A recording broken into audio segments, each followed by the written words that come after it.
அனைத்து தமிழ் மக்களுக்கும் கணேஷின் பணிவான வணக்கம். என்னோட சேனல் சப்ஸ்கிரைப் பண்ணாதவங்க சப்ஸ்கிரைப் பண்ணிக்கோங்க. ஸோ இந்த வீடியோவில் நம்ம எதை பற்றி டிஸ்கஸ் பண்ண போறோம் அப்படின்னு பார்த்தீங்கன்னா, ஸோ லாஸ்ட் வீக்ல க்ரூட் ஆயில் வந்து எந்த மாதிரி பர்ஃபார்மன்ஸ் பண்ணியிருக்கு, ஸோ கம்மிங் வீக்ல வந்து எந்த மாதிரி எடுக்கிறதுக்கான ஒரு சான்சஸ் இருக்கு அப்படின்னு பார்க்க போறோம். ஸோ அது மட்டும் இல்லாமல் ஒரு சின்ன அமௌண்ட்டை வச்சு ஒரு டெய்லி ஒரு 10 பாயிண்ட் ஸ்டாப் லாஸ் மட்டும் நம்ம அப்ளை பண்ணி ஸோ நான் ஒரு ஸ்ட்ராட்டஜியில் வந்து ட்ரேட் பண்ணிட்டு இருக்கேன். ஸோ அந்த ஸ்ட்ராட்டஜி வந்து பார்த்தீங்கன்னா எவ்வளோ வந்து பர்ஃபார்மன்ஸ், அதாவது ப்ராஃபிட்டோ லாஸோ கொடுக்குது அப்படிங்கிற லாஸ்ட் வீக் பிஎன்எல் பற்றி நம்ம பார்க்க போகிறோம். ஓகே, க்ரூட் ஆயில் வந்து லாஸ்ட் வீக்ல பார்த்தீங்கன்னா ஒரு சப்ளை தான் கொடுத்துருந்தது. கிட்டத்தட்ட பார்த்தீங்கன்னா ஒரு 4 வாரமாகவே பார்த்தீங்கன்னா ஃபுல் அண்ட் ஃபுல் ஒரு ப்ரொடக்ஷன் தான். ஸோ இதுக்கு முன்னாடி கிட்டத்தட்ட நான் இப்போ வச்சிருக்கிறது ஒரு வீக்லி சார்ட் தான். ஸோ நமக்கு வந்து பார்த்தீங்கன்னா மார்ச் 31, ஸோ அங்கேருந்தே பார்த்தீங்கன்னா ஒரு ப்ரொடக்ஷன் ஃபுல்லாக கொடுத்துருந்துச்சு. ஸோ அதுக்கப்புறம் கொடுத்த சப்ளை எல்லாம் பார்த்தீங்கன்னா ரொம்ப அதிகமாக இல்லை. அதாவது மார்ச் மந்த் 31st வீக்லலாம் பார்த்தீங்கன்னா ஒரு நல்ல ப்ரொடக்ஷன் கொடுத்தது. பட் ஏப்ரல்லாம் பார்த்தீங்கன்னா அவ்வளோ வந்து பெரிய சப்ளை ரிசல்ட் கொடுத்தது, ஆனால் ரொம்ப அதிக அளவில் வந்து கிடையாது. ஸோ அது மட்டும் இல்லாமல் இப்போ க்ரூட் ஆயில் வந்து நமக்கு எடுத்திருக்கிற சப்போர்ட் ஜோன் அப்படின்னு பார்த்தீங்கன்னா ஒரு 2 வாரத்துக்கு முன்னாடி 4807. ஸோ அதை பேஸ் பண்ணி தான் ஸோ மார்க்கெட் வந்து இப்போதைக்கு மேலே வந்துட்டு இருக்கு. 4807ல சப்போர்ட் எடுத்துட்டு ஸோ கிட்டத்தட்ட ஒரு 500 பாயிண்ட்ஸ் பக்கம் மேலே வந்து வந்துட்டு இருக்கு. ஸோ நான் இப்போ இங்கே டிரா பண்ணியிருக்கிற ட்ரெண்ட் லைனை நீங்கள் வாட்ச் பண்ணீங்கன்னா தெரியும்.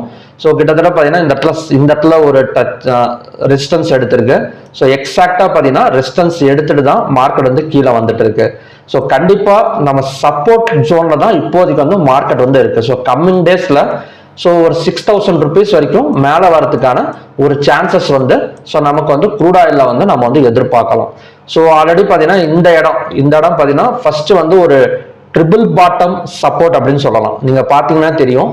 ஸோ இந்த இடத்துல ஒரு சப்போர்ட் எடுத்திருக்கு. ஸோ எடுத்துட்டு கிட்டத்தட்ட பார்த்தீங்கன்னா அதுவுமே பார்த்தீங்கன்னா 5600 வரைக்கும் வந்திருக்கு. ஸோ ரெண்டாவது எடுத்த சப்போர்ட் வந்து பார்த்தீங்கன்னா 6400. ஸோ அகைன் தேர்ட் டைம் பார்த்தீங்கன்னா ஒரு 6000 வரைக்கும் வரதுக்கான ஒரு சான்சஸ் வந்து க்ரூட் ஆயில்ல வந்து ஸோ கம்மிங் வீக்ல வந்து எதிர்பார்க்கப்படுது. ஸோ டிமாண்ட் ஜோன் கொடுக்குமா வர்ற இது வந்து டிமாண்ட் ஜோன் கொடுக்குமான்னு பார்த்தீங்கன்னா ஸோ டிமாண்ட் வந்து லாஸ்ட் வீக்கே வந்து எதிர்பார்த்தேன். பட் அந்த அளவுக்கு பார்த்தீங்கன்னா டிமாண்ட் ஜோன் வந்து தரல. மறுபடியும் பார்த்தீங்கன்னா ஒரு சப்ளை தான் வந்திருக்கு crude oil inventory data.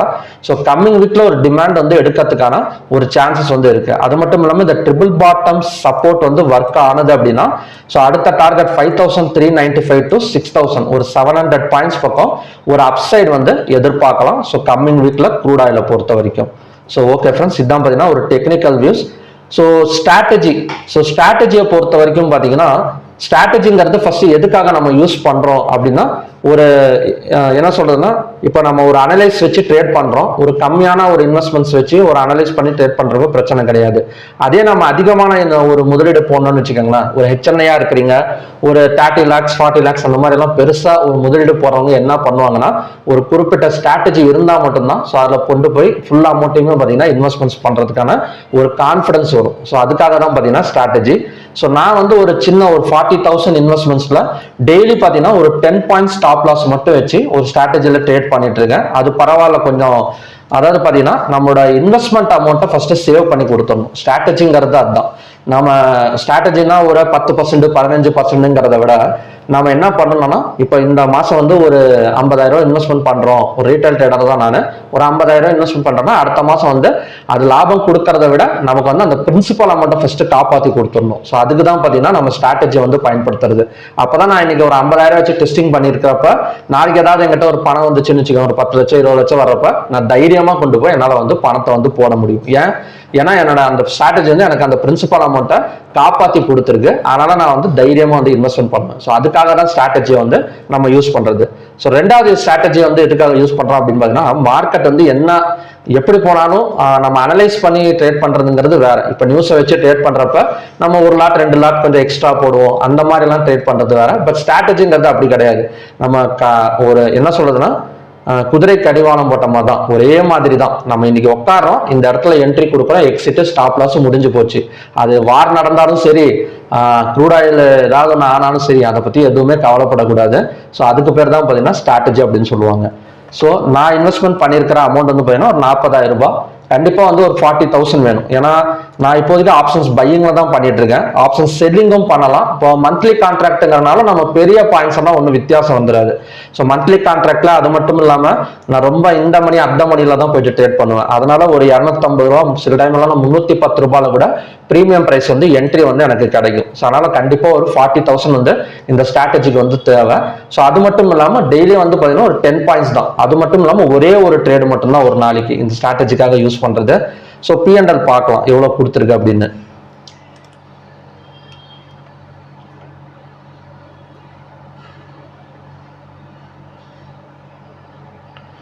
So last week போடுறேன் ஈக்விட்டி இல்லை MCX. ஸோ MCXல போயிட்டு ஸோ இந்த week April 21st to so April 26th. So இந்த இடத்துல பார்த்தீங்கன்னா தெரியும். ஸோ 5 நாளுமே ட்ரேட் பண்ணியிருக்கேன். ஸோ 10 பாயிண்ட் ஸ்டாப் லாஸ் தான் ஒரு நாளைக்கு. ஸோ கிட்டத்தட்ட பார்த்தீங்கன்னா எனக்கு ஒரு 3 டேஸ் வந்து ப்ராஃபிட் வந்து கிடைச்சிருக்கு, 2 டேஸ் வந்து லாஸ் கிடைச்சிருக்கு. ஸோ ஓவராலாக பார்த்தீங்கன்னா ஒரு 2160 ரூபாய் வந்து ப்ராஃபிட் கிடைச்சிருக்கு. இது சார்ஜஸ் அண்ட் டாக்ஸஸ், இது வந்து ஒவ்வொரு புரோக்கரேஜுக்கும் ஒவ்வொரு மாதிரி இருக்கும். ஸோ 1740 ரூபாய் ப்ராஃபிட் வந்து கிடைச்சிருக்கு. ஸோ 40,000ல் 1740 ரூபாங்கிறது ஒரு நல்ல ப்ராஃபிட் தான். கிட்டத்தட்ட பார்த்தீங்கன்னா ஒரு 4.85% வரைக்கும் லாஸ்ட் வீக்ல வந்து ப்ராஃபிட் கிடைச்சிருக்கு. ஸோ இது வந்து இது பர்சன்டேஜ்ங்கிறது கொஞ்சம், அதாவது நான் போட்டு ட்ரேட் பண்ணிட்டு ஒரு 40,000 கம்மியான ஒரு அமௌண்ட்டுக்கு இது ஒரு டீசென்டான ஒரு ப்ராஃபிட் தான். ஓகே, இது வந்து இந்த வாரம் கிடைச்சது. இதே வந்து பாத்தீங்கன்னா லாஸ்ட் வீக் என்ன கிடைச்சிருக்குன்னு பார்க்கலாம்.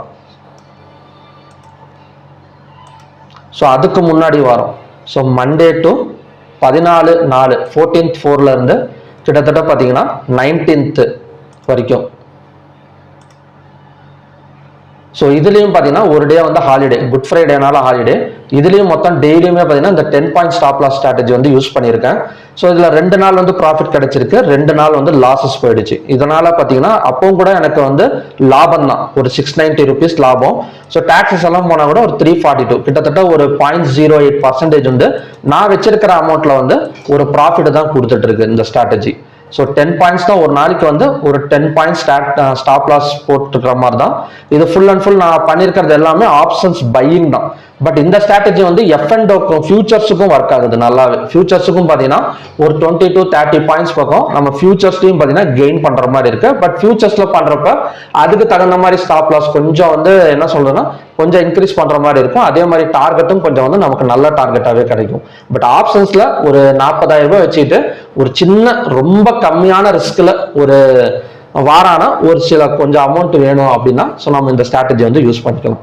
ஸோ ஓகே ஃப்ரெண்ட்ஸ், ஸோ பார்க்கலாம். நெக்ஸ்ட் வீக்கும் நான் அப்ளை பண்ணுறேன். அப்ளை பண்ணிட்டு நெக்ஸ்ட் வீக் P&Lலும் பார்த்தீங்கன்னா ஸோ கண்டிப்பாக வந்து ஒரு வீடியோவாக வந்து போடுறேன். ஸோ ஓகே, க்ரூட் ஆயிலை பொறுத்த வரைக்கும் நான் என்ன சொல்லியிருக்கேன் அப்படின்னா ஸோ கண்டிப்பாக ஒரு பை எடுக்கிறதுக்கான சான்சஸ் இருக்கு. ஒரு 6,000 வரைக்கும் நாம வந்து நெக்ஸ்ட் வீக்ல வந்து எதிர்பார்க்கலாம்.